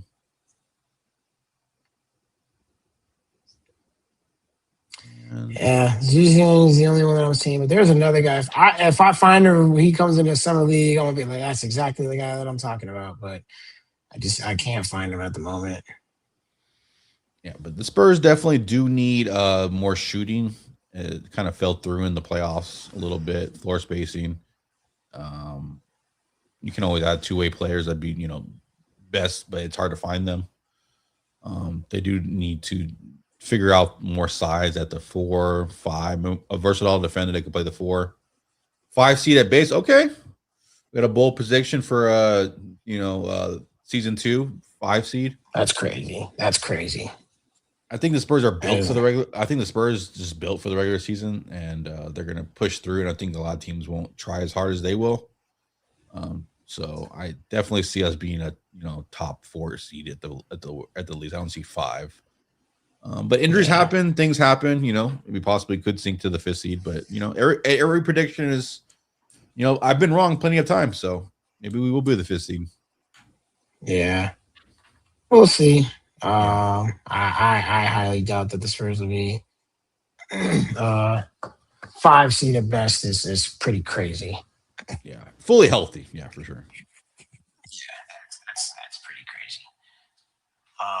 crazy. Yeah, let's go to around the league. I don't have nothing else. Yeah, okay, we'll go around the league. Let me see if I can get Checking in. Check it in. Check it in. Checking in around the league with Spurs versus everybody. For people that are new here, this is the segment where we talk about all NBA, what's going on in the NBA. Yeah. Before we do that, let's address something. Will we get beat in the paint again this coming season? I'm not worried about getting beat in the paint. We have a lot of guys that can stop. Main thing that concerns me is 3-point shooting. Can guys beat us by knocking down hella threes? Because our perimeter defense is terrible. Yeah. And I don't know if that'll necessarily get any better. But good thing is we don't really have a lot of teams that can shoot the 3 ball well enough to beat us. So rebounding wise, that was a gripe of mine that I had for a good part of last season. But the Spurs actually did better on getting guys to rebound, especially grabbing Terrace. That's going to help for sure. And I mean, other than that, you really didn't lose anybody, you know what I mean? Yeah. And you got guys that got better. So I'm not solely worried on the rebounding because I think you're going to have guys able to fill in there to do that. But John Collins would be lovely for sure. Just don't know if we're going to be able to get him or not. We'll see. I think he has right now interest by the Spurs, the Mavs, and the Wizards, I believe. Yeah. Yeah, I think so. Those are the 3 teams. Gut feeling, do the Spurs sign John Collins on the spot? Yes or no? Do the Spurs sign John Collins? They're going to offer him the contract. Does he take it, though, is the different question. I'll go no. I'll say no. Yeah. John Collins will not be a Spur. Yeah, it's probably leaning more towards no for him or Rui. Okay, we got a second seed prediction. We got 5th and 2nd. We'll do prediction show closer to the NBA season. I would say off the top of my head, top 3 would be in play. Yeah, sure. I'll probably say 3rd. For sure. Teams to look out for, Rockets. What are they going to do when Van Vliet comes back, and try to figure that mess out that they have. And now let's talk about some of the trades about teams that got better in the West. So LaMelo Ball has been traded from Charlotte to Minnesota for Naz Reid and some picks. And it was LaMelo Ball and Josh Green that were traded. LaMelo Ball, Anthony Edwards. That'll be a fun backcourt. Does that make them better? Well, they lost all of their bigs, basically. I mean, Randall's out of there. He was kind of hurting you more than not. I get it. But during the regular season, he kind of helped. Naz Reid definitely would have helped y'all. I thought he was going to start. Now he's over in Charlotte. So LaMelo Ball does not play winning basketball to me. He really doesn't. He's going to shoot a lot of shots. Him and Ant can shoot all the shots that they want in Minnesota. Unless they make some other signings, we'll take a dip this year. Yeah, I think it's an amazing signing. It's tough because you lose Randall and Naz Reid, so that definitely is going to affect you. But the overall fit with LaMelo is good. We've seen when LaMelo and the Hornets were all healthy, they ran up some wins, a lot of wins. I think Ant needs floor spacing, but the big question mark is LaMelo Ball going to be healthy, right? And also when it comes to playoff time, can you live with Rudy Gobert, LaMelo, and Anthony Edwards decision making? That will be big time question marks. But Ant gets some floor spacing. He gets a guy that can run an offense correctly. Transition, he can run in transition now. It's just now are you faced to putting Jaden McDaniels at the 4 like OG and playing that style of basketball? And what are you going to do with Naz Reid leaving? And can LaMelo stay healthy? Yeah, those are all. Minnesota could definitely fall off a cliff this year if things don't go right. But they did sign Io, Donovan DiVincenzo. We'll see what he comes back. Terrence Shannon Jr. Does he secure the bench? What do they do at the backup for? There's some questions, but they could definitely go either way. They could definitely fall off a cliff if things don't go right.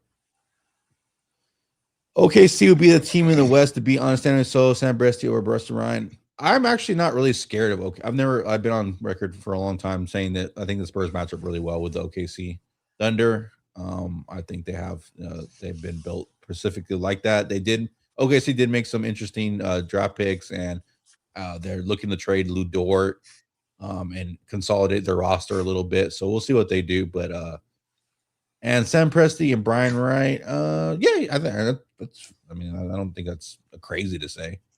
No, So. not crazy to say. Yeah, I mean, OKC got rid of Isaiah Joe, which I actually thought was a mistake. Isaiah Joe can shoot, but whatever. They just stopped using him. And Aaron Wiggins. Yeah. Yeah.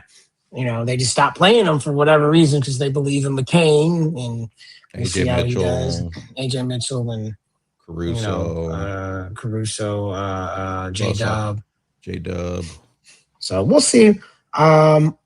I will say that I think it'll be tougher on OKC next year because I don't think Shea's going to get all the whistles that he did. I think they're going to crack down harder, a little bit harder on, his gameplay. And I mean, he shot 50% last year, so I can't say that he was terrible during the regular season.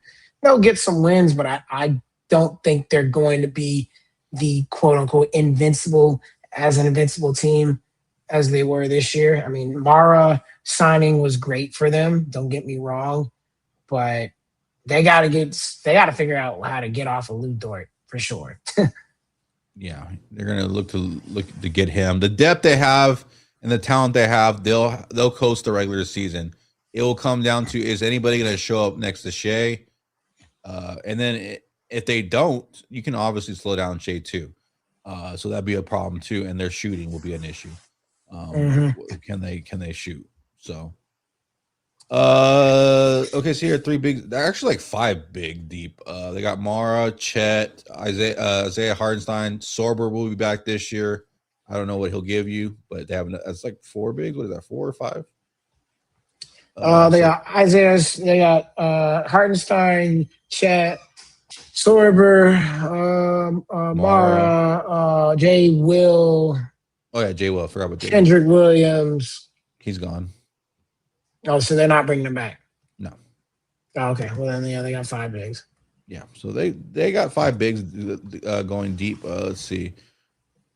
We don't necessarily know the whole roster yet. It starts July 3rd. I'm interested to see when they drop it, but we talked about it's going to be all the rookies, obviously. Dylan Harper, Carter Bryant. Carter Bryant will make a showing for sure. Dylan Harper was still on the fence about it. Maybe he shows up and plays a couple minutes, but he'll be shut down pretty quickly. Tyron Grant Foster. The kid he went to a little school before he transferred to Gonzaga. I've liked him as a prospect. Excited to see him. Zhu Zing. 7'5" big. I saw a St. Mary's big coming into play.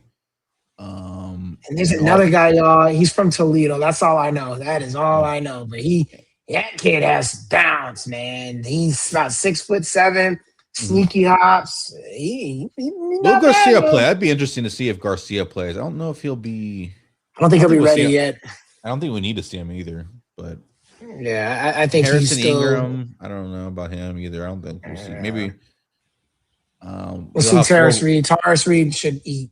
Yeah, we have 4 rookies that will play. So. Well, at least 3 because we don't know about Quaintons yet. Oh, Quaintons, yeah, he won't play for sure. So it'll be 3 rookies to play. So we'll see how they roll out the summer league roster, and make sure you tune into Spurs over there, the Instagram and other social medias to see when we drop that, and we'll talk about it on the show when it's closer to that time. But yeah. What about Jonas Valanciunas? Is he a free agent? Where is Jonas, by the way? He is over there in Denver. Oh yeah, he's the backup for Denver. Yeah, and no, I don't think he's a free agent. And yeah, no, that's okay. I'm good on Valanciunas. Yeah, he's given us work over the years, but defensively, liability. Can give you some offense, in a pinch. But I'm okay with now the addition of Terrence. I keep calling him Terrence. Terrence Reed. Yeah, Terrence Reed. And hopefully, for God's sakes, Luke Cornett finds his offense this offseason again. Yeah, he's a lot better. Big wise, I'm not gonna lie to you. I'm not really too worried on big wise anymore. I feel like we've got what we need. I still want somehow, go ahead. Oh, good. I still want a Kelly Olynyk upgrade, like a hybrid 4-5 they can play. Yeah, That's kind of like I that. agree with you on that. That'd be another. Would love to get Miles Turner, but that's probably not going to happen. Yeah. So back to the round of the league. What are we talking about? I already even forgot. So we were talking about that. LaMelo to. I'm doing Western Conference right now. Yeah. I'm not really okay. LaMelo to me doesn't play winning basketball. So until I see otherwise, that doesn't really move me with what Minnesota did. To me, they got worse. So whatever. Yeah. Now we're going to talk about Ja going to the Trailblazers. Odd move. I'm not going to lie to you. It was kind of an odd move. I mean, are you trying to play him, Dame, and Denny all at the same time? You're going to get cooked on them. Trying to play defense, they're going to get cooked. That's not a good lineup, just saying. Yeah. Especially since they're apparently making Drew Holiday available for trade. Now, maybe they upgrade. Maybe they can figure something out with that. But that doesn't really move me. I'm not worried about Portland, to be honest with you. That doesn't really do anything. Now, if you bring Dame off the bench and you do some stuff, okay, maybe, we'll see. But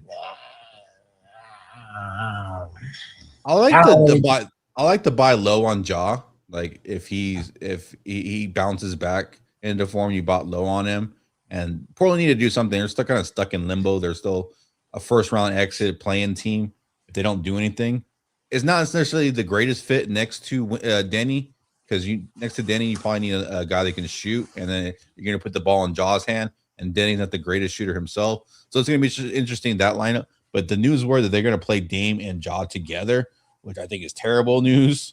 You still have Scoot. You still have Scoot and Shaden Sharp and Drew Holiday on the roster. You're going to have to consolidate that and make that sense.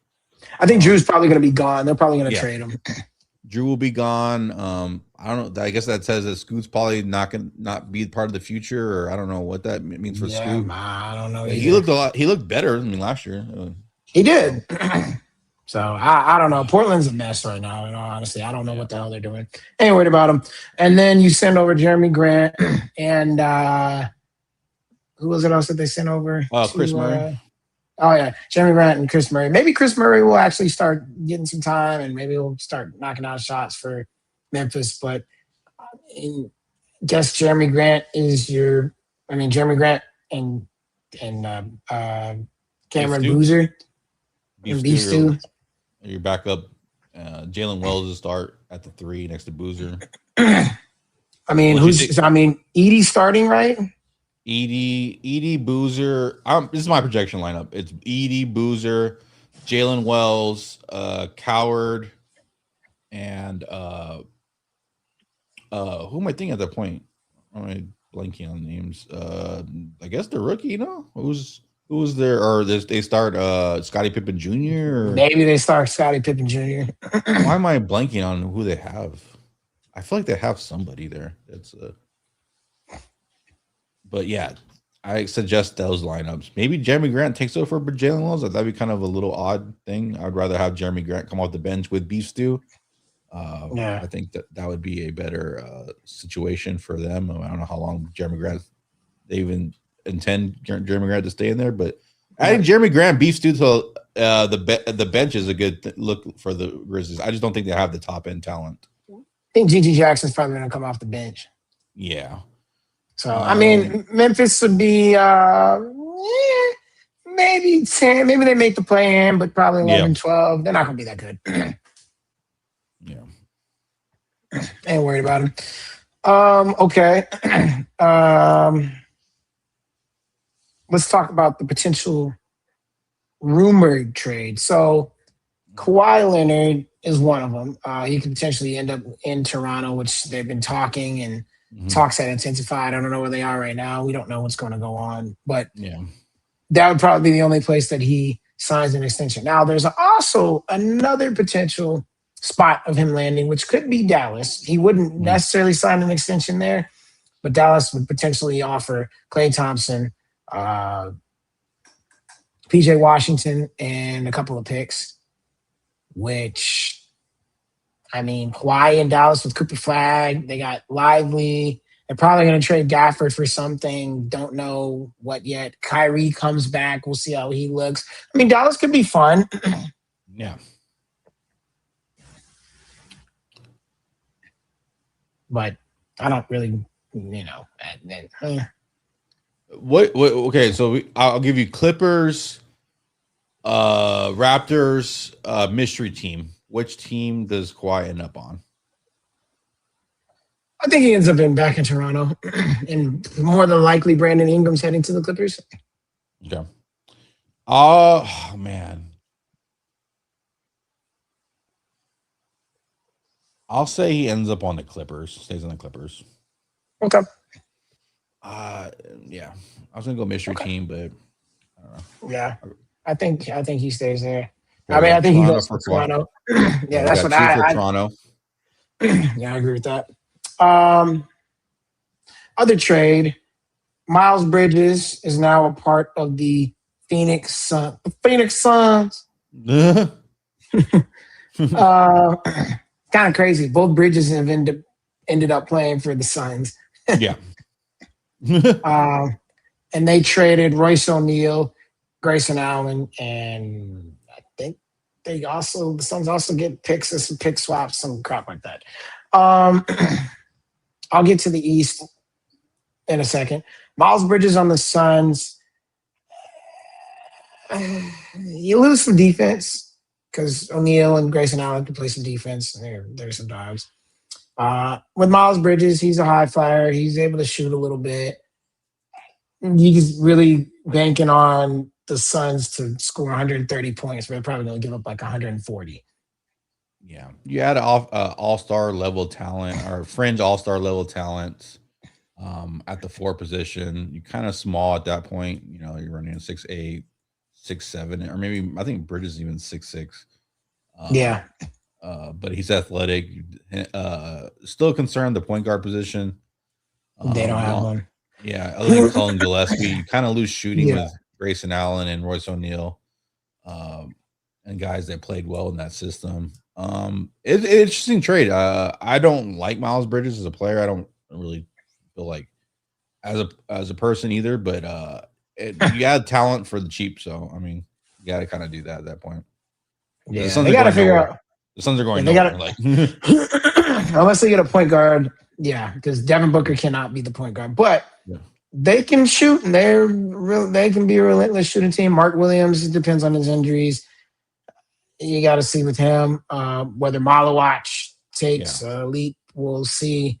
So, I mean, Suns could make the playoffs this year. I mean, they were knocking on the door. I honestly thought they would have made the playoffs last year and would have probably given the Spurs some trouble, me personally. But, yeah, with this now, they lost some depth.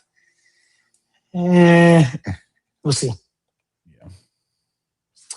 Now the big one, and probably the most interesting one, we've been hearing talks about where is LeBron going to go? Mm-hmm. And some are like, okay, maybe he might stay with the Lakers, but apparently there have been talks that he has not met with the Lakers. They've been wanting to sit down with him, talk about the future, and offer him a contract, now where it has been that one, Draymond Green has opted out of his contract of $27.7 million. So it's opened up space for the Warriors to potentially get LeBron James and somehow trade to get Anthony Davis along with him, which would be very interesting. Reunited. In Golden State. Yeah. So I don't know. I would say if something like that were to happen, or maybe Anthony Davis ends up staying, that might be a mystery team for Kawhi. Would be the Warriors. Okay. Don't know. We'd have to see. And that's only if Anthony Davis doesn't go there. Yeah. If he does, no. So, but that would be interesting to see those guys get together. At that point, you would probably need a center so AD doesn't have to play the center, which if I were them, I'd go after Gafford. Yeah. So, but if it happens, what do you give the Warriors a chance in the West? Oh, they can go to the finals. Okay. They can go to the finals. That team, they'd be tough. They'd be tough depending on how they kind of fill out their roster, especially if I'm pretty sure Draymond would end up staying, right? Yeah. So they signed Porzingis today, I think. Yeah. And if he I don't can like that stay, signing.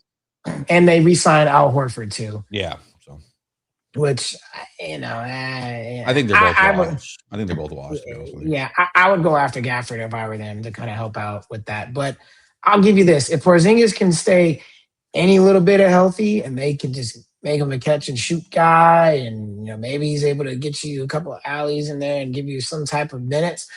Hell, I can see the Warriors potentially making it to the finals. Seriously. It'd be a super fun team, like the OGs just go at it. We saw them in Team USA a little bit. So it'd be fun if that happens. The Warriors make one last gasp at trying to do anything in the West other than just dying. So yeah, would love to see. The only thing I wish that they could do would be get Kevin Durant over there. Oh yeah. That would have been fun. That would really be fun if they were able to make all that happen. I'd be like, man, but I don't know. Maybe they make it happen.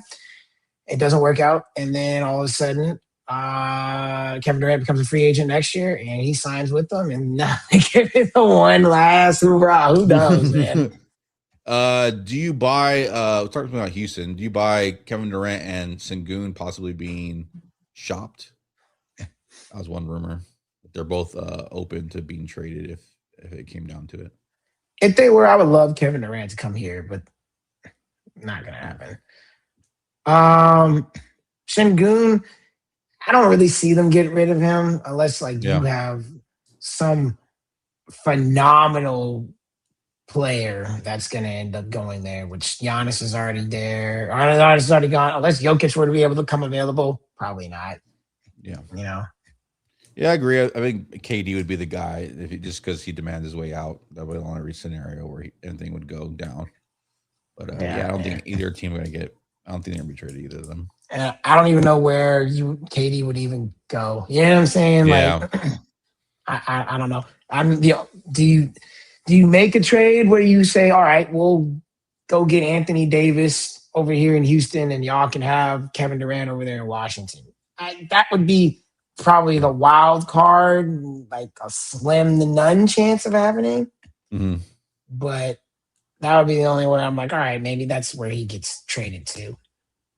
Yeah, he's just got to do something, right? They're kind of in a little bit of no man's land themselves. Yeah. We'll see what happens with Van Fleet, right? Yeah. What he looks like. Yeah. Okay, going to the East. Giannis to the Heat. Big trade.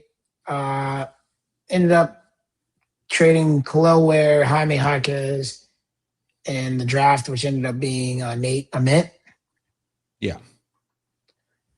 To the Bucks. I mean, Bucks had to get something, I guess. So, did I say Khalil Ware right? Yeah. Khalil Ware, Jaime Jaquez. Okay. Jonas Yakachunas. Oh yeah, Yakachunas. That was the other guy. I mean, hey, he had to get something. Maybe Ben Simmons will go there to play with his doppelganger. Oh yeah, Ben Simmons wants to come back, and the Heat is on top of his list. Yeah, maybe Ben Simmons will go to the Bucks and play with Nate Ament because that's like his little brother. Like they look very, they look like they're related. He wants to go to the Heat. He loves Heat culture. Apparently, I don't see it, but whatever. Yes, I don't know, but sign and trade. They sign Wiggins. They're gonna sign and trade Norman Powell. Which, if I'm Detroit Pistons, I'm looking to grab him. Yeah. So we'll see when it comes to that. Wouldn't mind Norman Powell in the Spurs either.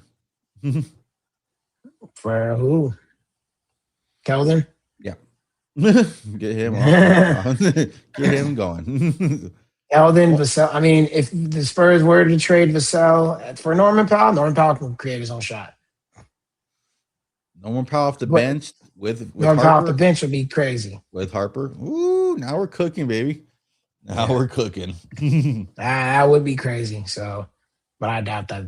Yeah, this is pipe dreams. Yeah. So, we'll see what happens with that. Jaylen Brown could potentially be on the move. Looks like the Celtics are trying to get rid of him, and I don't know who would pick him up. We'll have to see. I was saying him for Kawhi, maybe. Yeah. They're hoping. The Clippers are hoping to do that. Yeah. You got Garland, Mathurin, and Jaylen Brown. That'd be a nice little start. Yep. So we'll see what happens with that. Portland, another Jaylen Brown thing. He's been linked to Houston with Ime Udoka. Being a fan, obviously being a fan. That's a big wild card. If he goes to Houston and they trade for Kevin Durant to the Celtics, it'd be fun for both teams. It definitely would be fun for both teams. We'll see. Jaylen Brown's the big wild card. Are these rumors even true? And where does he end up? And it's big for Celtics too, because what happens to that team? Yeah. Soon, Spurs, my Mavs will be good again. Yeah. Depends on Lively. Like, what does Lively look like? Morris should fit in nicely. That's a good pickup. Cooper Flag. What does Kyrie come back as? Or you trade him and get rid of him and try to get a younger guard? Yeah, I mean, Houston, it just depends on draft picks and how they maneuver in free agency and stuff like that and how they fix this team. But Cooper Flag is a great start. And and Morris is nice too. You should be able to get something for Gafford at least. Yeah, the league has it in for Dallas. Apparently, to all fan bases, the league has it in for their team. Every fan base can say, except for the Spurs. Thank you for Harper. Thank you for Wemby. Thank you for rigging things for us. I appreciate you having our back because we needed it. Dear God, we needed it. Yeah. So we'll see with the Jaylen Brown deal. Kawhi to Toronto. If they send Brandon Ingram over there, that we'll see. That ought to be, or maybe they just send Barrett. Who knows what they're going to send? But Toronto could be right back up to the top with teams like the Knicks and the Pistons, I guess. So Pistons are interesting now because we had your boy Jalen Duren. He wants $40 million. Pistons obviously are not trying to do that, so he's trying to get his ass out of there. And how do you think that's going to happen? What's going to happen there? And they're talking about he wants to go to the King. Who the hell wants to go to the Kings? Is he nuts? Yeah, I would go to the Kings for $40 million. Granted, California taxes, I'd be kind of leery. I try to go to a non-tax team, but I'm definitely trying to get 40 M's. I don't know what the Detroit offer was, but if I'm Duren, I'm trying to get more than 40 million for sure. Spurs power forward, I'm gonna go nah. Probably. I hope, dear God, I hope for sure, but I'm gonna go nah. Okay. Adam Silver forced his way. Yep, that's a conspiracy. Do you believe that conspiracy that they forced Luka to a big market like the Lakers? Possibly. Or was it just a stupid GM move and he got fleeced and he thought of a whole different scenario? He made good picks where he got Gafford and PJ Washington. That got him to the finals, right? So I don't know. I do feel like they were gifted Cooper because they traded Luka, so that's very possible. That's a big part of the conspiracy too. That you get Luka out of here, you do what I want, I'll give you Cooper Flag. Yeah, and, so that's very possible. Yeah, it's a fun one. I like to believe it. Yeah. You don't have a pick to 2031. Yeah, that sucks. I got his Morris, so better hope for a Jaylen Brown second rounder. Yeah, I think the Mavs will make some trade to get some more picks. So yeah. The fit for the Hornets with Reed, Allen, and Royce O'Neal. The Hornets can make the playoffs this year. Think so? Yeah, I do. Okay. I absolutely do. They can make the 6th seed. If not, they'll be in the play-in and they can make the playoffs from there. I think they absolutely can make it. Okay. Kobe White at point should be interesting. That defense is gonna be trash though. That's the problem. I can have Kobe White, Con Kneppel, Brandon Miller, Naz Reid, all not the greatest defenders, and no real center. So all they have is Diabate Musa Diabate and Cockburner. Yeah. Oh, they did draft that kid out of Washington. He apparently can shoot, and he's a good rebounder. Yeah. Henry was his name? Henry Vessel? Vassar? No. He went to the Hawks. Oh, okay. They got Stein. Oh, Steinbach? Yeah. Yeah. So LaMelo can play. He's one of the better catch and shoot players in at that position. So yeah, he can play off ball. And he played. I mean, he was more successful off ball with Alonzo, if you want to be honest. So yeah, he definitely can play. He's a movement shooter. He can play off ball. He's a successful shooter. That's what makes the whole fit better for them. Is that he can play off ball through Anthony Edwards at times. Yeah, we'll see. Spurs need forwards, 2 guards. I mean, they've been like that for years, and they got to the finals this year. So I mean, it's kind of worked, but in the finals, they got exposed. I mean, and really, they need bigs that can score or are willing to score outside of Wemby. So I think they got it now in Terrace. Quaintance, like I said, probably won't be back. Would love to see either John Collins or Rui. Most likely won't happen, so we'll see. My problem is the guards aren't necessarily complementary. That is also true. I think that's the problem. I think if they were more complementary, like shooting wise, playing off ball, stuff like that, it would be a lot better. It's just kind of like guys that can handle the ball, need the ball in their hands, necessarily not the greatest off ball shooters or give you much in the movement shooting department. So that is a problem. Johnny, they got Carter. They need rebounding 4. They can screen. Yeah. Yeah, we don't know if Carter's going to play much. I mean, he should. He should be playing where Keldon is, but, you know. And we don't know Carter, maybe the 4 that they're thinking about, you know, the OG at the 4, you know, position kind of thing. So that might be the long term what they want. Right now, guess what, guys? We got Harrison Barnes as the backup for us, so that he'll learn to live with it for this season. Yep. Flag and more. The 3-4 is going to be sick. Yeah, that's going to be fun, man. Yeah, it's going to be fun. It absolutely is. And if Lively comes back, your defense is going to be really good. Yeah, and Max Christie, another great defender. Yeah. So yeah, when Kyrie comes back, you know, you still got PJ Washington there, probably come off the bench, or he might actually start before, and then Clay will probably come off the bench. I mean, Dallas could be fun. Yeah, Dallas is. They got some good young talent there. Yep. Terrence defense isn't going to translate to the NBA. He's going to be found to be food, unfortunately. Terrence. Why am I blanking on Terrence? Terrace? Oh, she's talking about Terrace Reed. Kind of not the greatest mover, but yeah, he should be able to high block rate, good positional defender. I think he'll be fine in the NBA. I don't know. I think he'll be fine too. He's gonna be able to score. Yeah, he'll be fine as a backup. I mean, and then if he does start, Wemby's there to help him, and then you have the guard defenders there in front of him. So I think he'll be fine. Switching, I wouldn't put him in a switching defense for sure. No. But he can play at the line or in drop a little bit. Spurs got beat up by the Knicks forwards. OG, we left OG open. That's the problem. We left OG open, and he was able to attack off the dribble. We really are the ones that really fumbled that. I'm gonna be on record to say that we had lead in all the games. We couldn't extend it because our bench was trash. We couldn't hit the broadside of a bar from 3-point line. We missed free throws. There was little things that we did, obviously, and players did not show up. So not necessarily the forwards gave us, other than OG, I'm trying to blank out who gave us work. Brunson gave us work that one game. Shamet got us.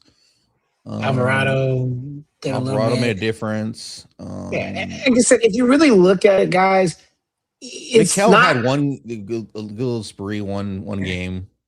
Yeah. Look at, guys, I want y'all to look at it from this perspective. The bigs aren't really the problem. Cornette, yes, because he can't score. Mm-hmm. You got Terrace Reed, who's actually a willing scorer. The issue is we cannot guard the frickin' perimeter. That's it. If the Spurs lock down the perimeter, you're fine. Yeah. Because now you ain't got to worry about Phoenix. You ain't got to worry about the Warriors. You ain't got to worry about any other team that can shoot threes at a very high clip. That's really all that's the problem.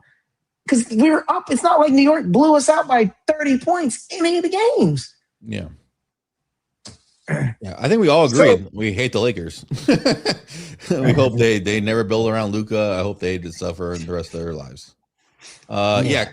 Cornette couldn't defend. Yeah, he definitely got killed. He was unplayable. Coaching, I give Mitch. Yeah, he wasn't the greatest coach in the NBA, but I think people put too much onus on Mitch because look at all the things that all the players that did not show up and things did not go right. Right. Who does he turn to? Like, he doesn't really have an option. Even Julian Champagnie was getting exposed on Brunson. They were hunting that matchup. So there's not that many playable players at that point to put into the spots.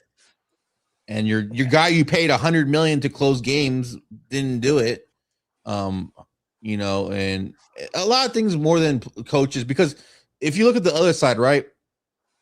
Mike Brown drew up a terrible play to get Brunson a half-court heave. It only worked out because OG follows it up with a rebound. That play was terrible. Like, and no one will talk about it because what happened, the end result. But and Mike Brown was, I mean, don't get me wrong, Mike Brown was the better coach in the series, but I think people put way too much onus on Mitch Johnson as terrible, being a terrible coach, because we were up a lot of points when players were playing good. But when players started to play sucky and we didn't have very many options to go to because our roster wasn't complete. I put more blame on Brian Wright, to be honest with you. Yes. Oh yeah. I agree with you on that one, man. So I will blame Mitch on the fact that he just doesn't draw plays, but also we may not have had the players to draw plays. Now, would you got another big with Reed, who's probably gonna be coachable? Yeah, you probably gonna be good. You guys think Fox gotta go? You really think Kobe White or Derek White would be in the Kobe's White Hornets? Yeah, and Derek White. I mean, I've never been a high Derek White guy. That's just me personally. So if he is, go ahead. I like Kobe White's shooting. I like Derek White's defense, but Derek White might be declining on the declining end of his career. Yeah. So I don't know, but defensively, he's still good. But yeah, I would rather trade Fox for a 4 upgrade, to be honest with you. Yes, I would too. Yeah. Preferably marketing, but that's not gonna happen. Yeah. I mean, Durant, marketing, anybody could trust the floor, play that 4 position. It would be great. For Mitch Johnson, I've always said I don't think he's a leader. I don't think he's the right coach for this team, but that's just been me. We can say he's just an experience, this, that, and the other, but I have not seen any type of improvement from him taking over from Pop and from last year. And obviously he's got this year too, cool. But if they don't make a leap or at least make it to the finals, he will be on the hot seat for sure. So that's actually, put that one up. That's actually a very, very good. That's going to be an interesting question. Does the defense get exposed without Sweeney? Or do they, how does that work out? So, yeah, that'll be interesting. That could be a potentially big loss that we don't talk about. Sweeney going to the Magic to lead the Magic. We'll see how the defense fares out. We do have the good personnel, but how much does coaching really matter? That's going to be the question mark. I mean, we see once let go of Chip England how bad shooting's been since then. Yeah. So. We could trade coaches. You have Dusty May. Oh, Dusty May. I'll take Dusty May. I haven't seen Dusty May. I haven't heard Dusty May's name in a long time. Shout out to Dusty May. I'll take Dusty May. He just won a national championship in Michigan. I'll take him. Shoot, you kidding me? Coaching matters. We should have got Malone or Vogel. Malone's good. Vogel's good too. They're both good coaches. I think players always matter more, to be honest with you, than coaching. I've seen a lot of players just get ISO ball and I get the ball run out in clutch situations. But during the game, coaches do not got to learn the pulse of their team, do got to make certain substitutions. But at the end of the day, players make plays and they decide the outcome of a lot of things more than people, I think, want to give credit. Yeah. I was thinking of the baseball coach, Dusty. I don't know why I started thinking about Dusty Baker. Yeah, Dusty Baker. I don't know why I just Yeah. blanked and started thinking about Dusty Baker. That's what I meant. Yeah. But yeah, Dusty May. We'll see. That's another question mark about Dallas. The new head coach. Is he a flop like most NCAA coaches, or is he one of the more successful ones? Hell, I would have taken Jason Kidd. What? Yeah. I would have taken Jason Kidd. Okay. Back to the last thing. Julius Randle got sent to the Shadow Realm with the Brooklyn Nets. I don't know what the hell they're doing over there. Their draft pick puzzles me too. It just Yeah, the Nets got Julius Randle and Michael Porter Jr. to help develop their young players. This should be interesting. What do they do with those two players? Are they keeping them long term? I think the Nets are also rumored to be on Cason Wallace, who wants possibly out of OKC just for the money wise and to play a bigger role. I don't know. OKC has the money to pay him, so the Nets might be able to squeeze one out on the OKC Thunder and get that done. So they might make an interesting team. Yeah.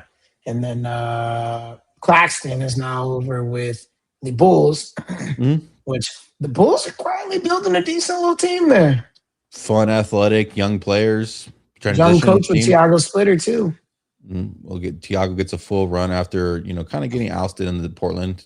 Kind of has a successful career, but successful reign, but they didn't believe in him. So, yeah, I mean, we would all love at least a starting forward upgrade. That'd be great. Do we see it happening? Possibly not, but we're all down for it. Yeah, I think all Spurs Twitter is definitely for it.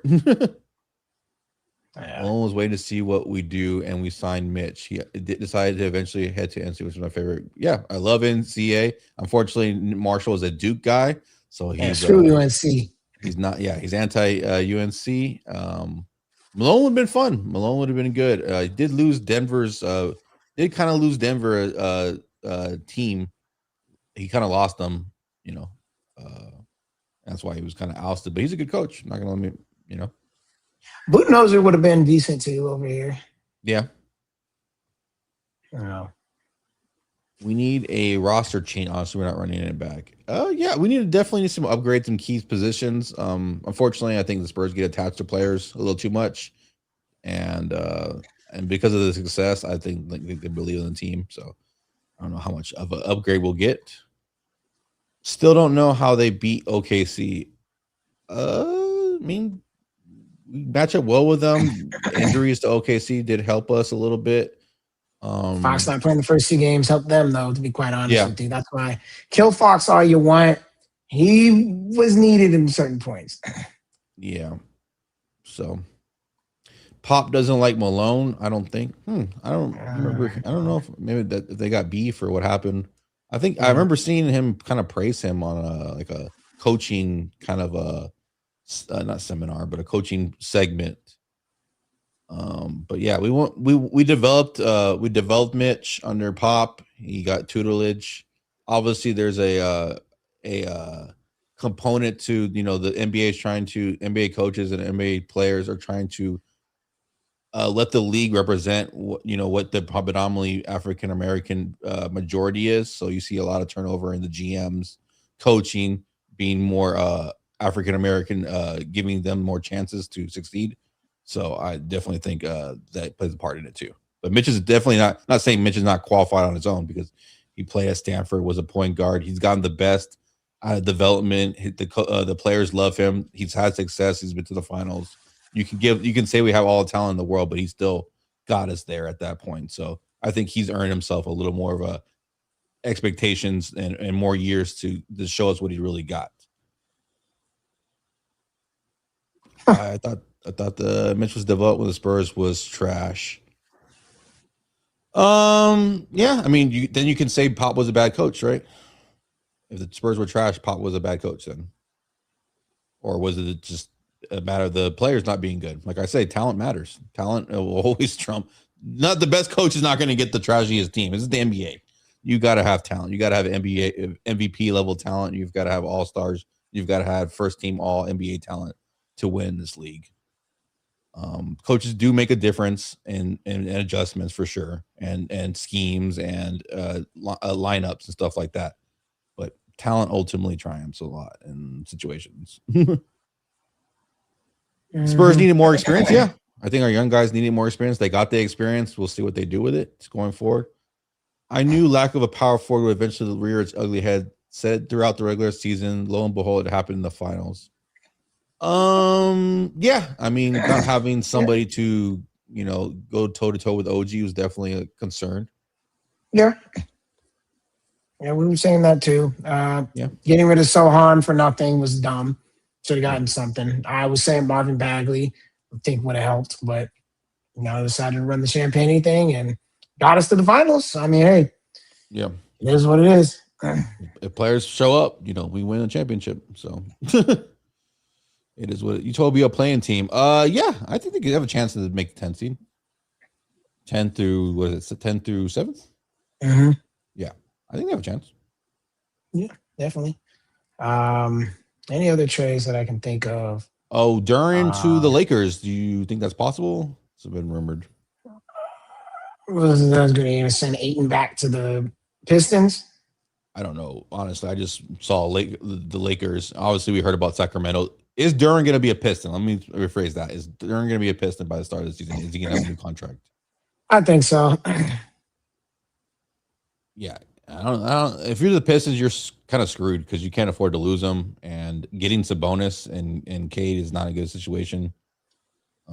That's not a good fit. And that's not a good outcome for Detroit. So you're kind of forced to pay him, and that could be detrimental and hurtful to your team in other ways too. But it could also be helpful. Maybe Duran blossoms and shows up at the playoffs and is great, and everything works out for you. So yeah. How do the Lakers do this? Yeah, Marcus Smart's going to be gone. He opted out. Ayton opted in, so I mean they could still trade him. Yeah, Rui's a free agent. We'll see what happens with him. They got to remake the roster, man. They signed Austin Reeves to a big contract that could really hurt them because necessarily the defensive way he's not really a fit with Luka. Offensively, it's going to be fun, but he doesn't show up in the playoffs either.